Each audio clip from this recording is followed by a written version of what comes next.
Владимир Путин привез на Петербургский экономический форум свою родню, 2 дочерей и племянницу, которая особенно активно сегодня вовлечена в проблемы ветеранов СВО. Больше того, президент впервые рассказал про свою внучку. Но эти подробности про внучку все же оставим на десерт. А пока пойдем по порядку и разберем выступление каждой из родственниц. Итак, Марии Воронцовой, старшей дочери Путина, в этот раз доверили модерацию сессии, которая была посвящена неоэтике в эпоху нейротехнологий.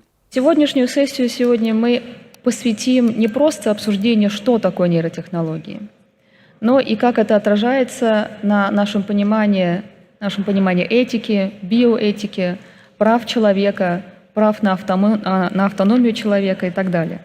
Это был максимально скучный разговор в духе самой унылой пары в вашем университете. Какие-то абстрактные фразы, куча теоретических рассуждений. Одну лишь подводку Воронцовой люди сидели и слушали 5 минут, а сама Мария заметно нервничала и зачитывала все с листа. И, конечно, с этими новыми вызовами приходят вопросы не только этики, но и правовых аспектов, чем озабочен Международный комитет ЮНЕСКО по биоэтике.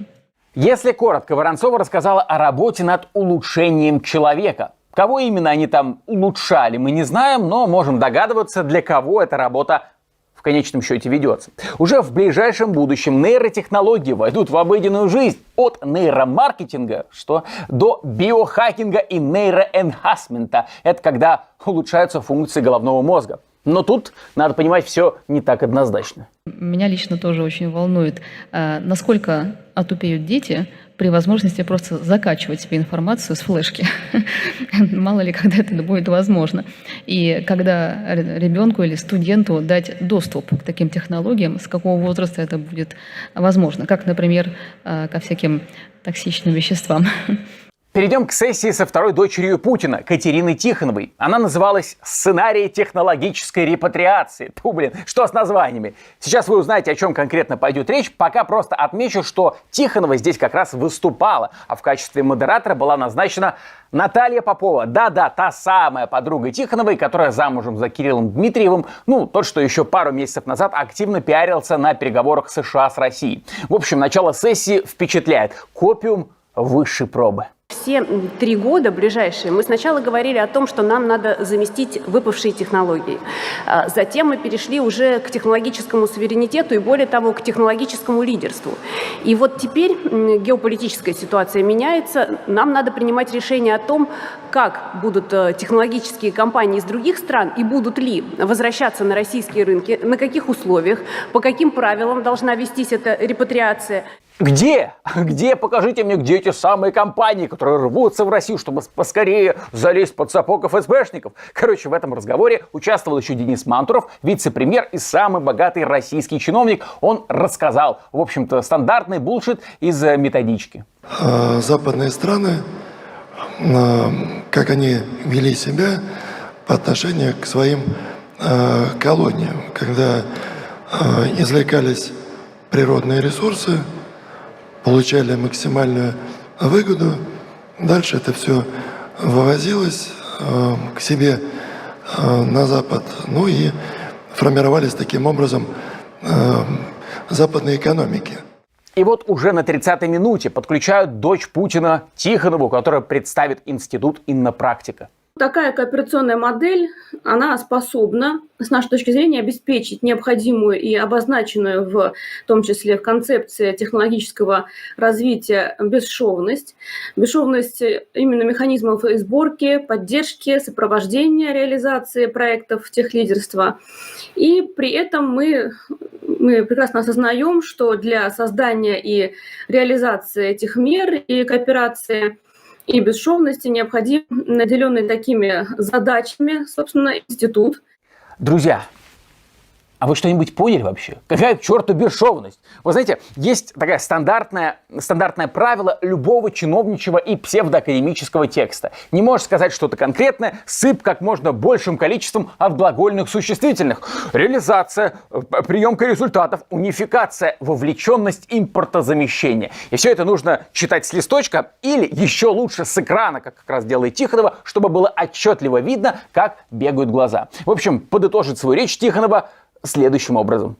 ключевым аспектом, с нашей точки зрения, в реализации проектов техлидерства и ключевым условием рациональной технологической репатриации, о которой сегодня идет речь, является создание, во-первых, новой интеллектуальной собственности и вовлечение ее в экономический оборот российскими компаниями. И, во-вторых, поскольку это процесс, в который вовлечены множество участников инновационной цепочки, ФАИВы, заказчики, вузы, предприятия, целесообразно, как мы видим, его сопровождать отдельным, выделенным субъектом, пусть это будет интегратор или иным образом обозначенный участник. Простите, что заставил вас слушать, но это всего лишь 40 секунд. А вся речь Тихоновой длилась аж 10 минут.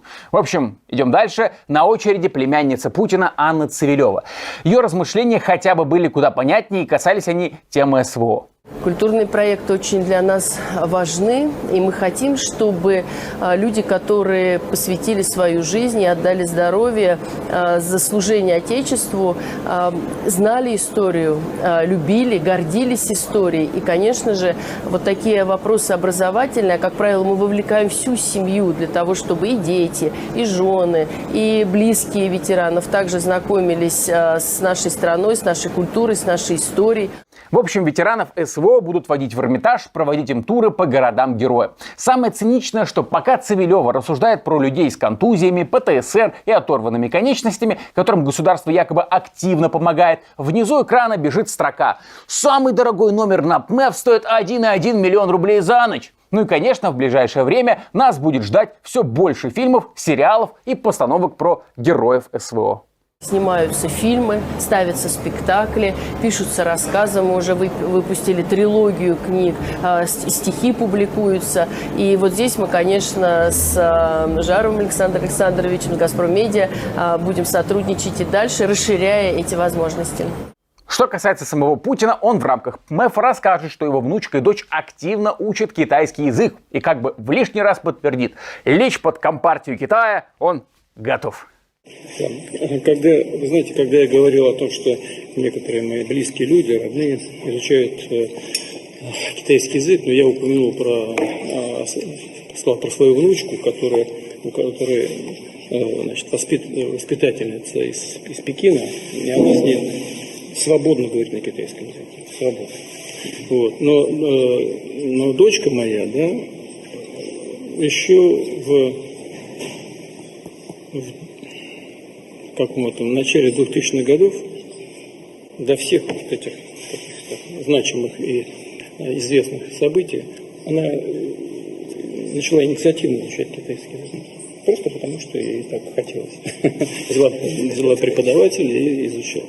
И вот попробуй после этого докажи, что Путин не иностранный агент, завербованный Си Цзиньпином. В общем, Владимир Владимирович на форуме, как всегда, будет разыгрывать карту великого геостратега, а также поборника традиционных ценностей. Так он в очередной раз процитирует Иисуса Христа.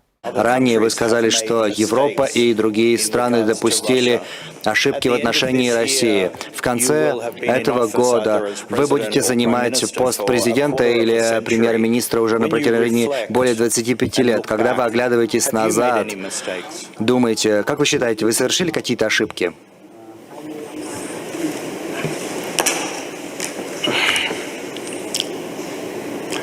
Кто из вас без греха, тут пусть первым бросит в меня камень. Давайте на этом закончим.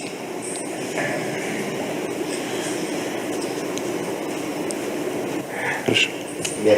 Спасибо. Были за последние 12 лет была ли ошибка, которую вы готовы признать? Вы знаете, что касается ошибок, то кто из нас без греха, или кто из вас без греха, пусть первым бросит в меня камень. Известная библейская истина. И в речи, в языке она проявляется тоже очень ярким образом. Вы вот сказали, что мат – это антимолитва. Ну да, я так понимаю, что и это и церковью трактуется как грех. Ну, кто из вас без греха, как известно, помните, да, то пусть первый бросит в нее камень. В общем, друзья, ставьте лайки этому видео, не забывайте про комментарии, что вы думаете насчет выступлений дочерей Путина и других его родственниц в рамках ПМЭФа. И не забывайте писать комментарии. А, вы уже написали комментарий. Ну и замечательно. Тогда не забывайте поддерживать нас. В описании есть все способы. Пока.